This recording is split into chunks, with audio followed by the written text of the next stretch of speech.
പ്രിയമുള്ള പ്രേക്ഷകരെ നമസ്തേ. നമ്മുടെ ചർച്ച ചെയ്യുന്നു വാരഫലം. വാരഫലത്തിൽ നാം ചർച്ച ചെയ്യുന്നത് 1201 മേടമാസം 14-ാം തീയതി മുതൽ 20-ാം തീയതി വരെയുള്ള ശുഭാശുഭ ഫലങ്ങൾ. അതായത് 2026 ഏപ്രിൽ മാസം 27-ാം തീയതി മുതൽ മെയ് മാസം 3-ാം തീയതി വരെയുള്ള ഒരു വാരക്കാലത്തെ ശുഭാശുഭ ഫലങ്ങൾ. ഇവിടെ നിങ്ങൾ ശ്രദ്ധിക്കുക, നാം ചർച്ച ചെയ്യുമ്പോൾ പൂരം നക്ഷത്രത്തിലാണ് 27-ാം തീയതി ചന്ദ്രൻ്റെ സ്ഥാനം ചിങ്ങൻ രാശിയിൽ. മേടൻ രാശിയിൽ സൂര്യൻ നിൽക്കുന്നു, ഇടവത്തിൽ ശുക്രൻ, മിഥുനത്തിൽ വ്യാഴം, ചിങ്ങത്തിൽ ചന്ദ്രനോടുകൂടെ കേതു, കുംഭത്തിൽ രാഹു, മീനത്തിൽ ചൊവ്വ, ബുധൻ, ശനി. ഇവിടെ മേടം മുതൽ മീനം രാശി വരെയുള്ള 12 രാശിക്കാരുടെയും ഈ വാരത്തെ ശുഭാശുഭ ഫലങ്ങൾ നാം ചർച്ച ചെയ്യുന്നു. ഈ വാരത്തിൽ പ്രത്യേകിച്ച് ശുക്രന് സ്വന്തം ക്ഷേത്രത്തിലേക്കുള്ള ചാരപശാലുള്ള മാറ്റം സംഭവിച്ചു കഴിഞ്ഞു.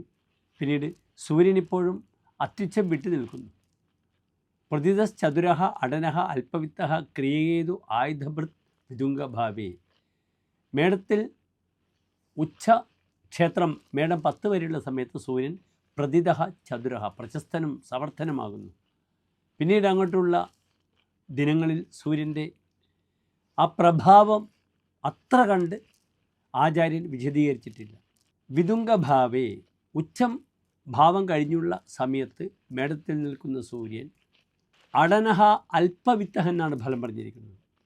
സഞ്ചരിക്കുക, അല്പവിത്തഹ, ധനപരമായ വിഷയത്തിൽ പൂർണ്ണത ലഭിക്കാത്തൊരവസ്ഥ, ഇതൊക്കെയാണ് പറഞ്ഞിട്ടുള്ളത്. പിന്നീട് ബുധൻ നീചസ്ഥനാണ് ഇന്നത്തെ ഈ രാശിപ്രകാരം. ബുധൻ മീനത്തിൽ തന്നെ നിൽക്കുന്നു. ഏതായാലും ഓരോ രാശിക്കാരുടെ ശുഭാശുഭ ഫലങ്ങൾ നമുക്ക് ചർച്ച ചെയ്യാം, ശ്രദ്ധിക്കുക.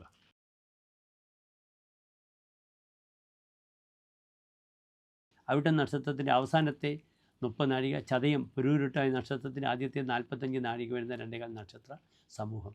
ഇവിടെ കുംഭൻ രാശിക്കാർക്ക് രാശിയിൽ രാഹുവാണ് നിൽക്കുന്നത്. 2-ാം ഭാവത്തിൽ ചൊവ്വ, ബുധൻ, ശനി, 3-ാം ഭാവത്തിൽ സൂര്യൻ, 4-ാം ഭാവത്തിൽ ശുക്രൻ, 5-ാം ഭാവത്തിൽ വ്യാഴം, 7-ാം ഭാവത്തിൽ ചന്ദ്രൻ, കേതു.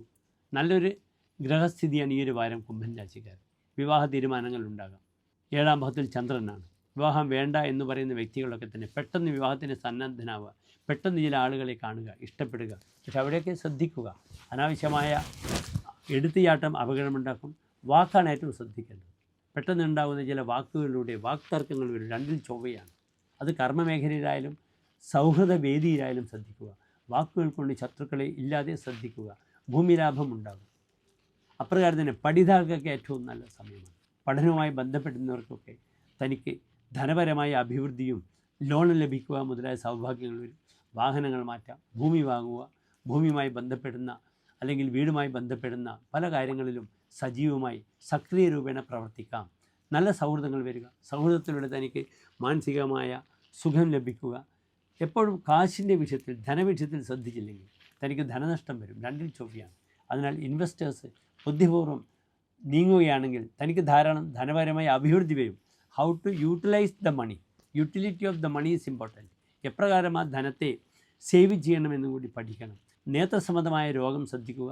വയറിന് പറ്റാത്ത ഭക്ഷണം ഈ ചൂടുകാലത്ത് കഴിച്ചാൽ രോഗങ്ങൾ വരും. ഫുഡ് പോയിസൺ വരും. ശാരീരികമായി ന്യൂറോ സംബന്ധിച്ച ചില ബുദ്ധിമുട്ടുകൾ, മൂത്രാശയ സംബന്ധമായ രോഗങ്ങളും ശ്രദ്ധിച്ചാൽ മറ്റ് ബുദ്ധിമുട്ടുകളൊന്നും ഈ വാരത്തില്ല. നന്ദി, നമസ്കാരം.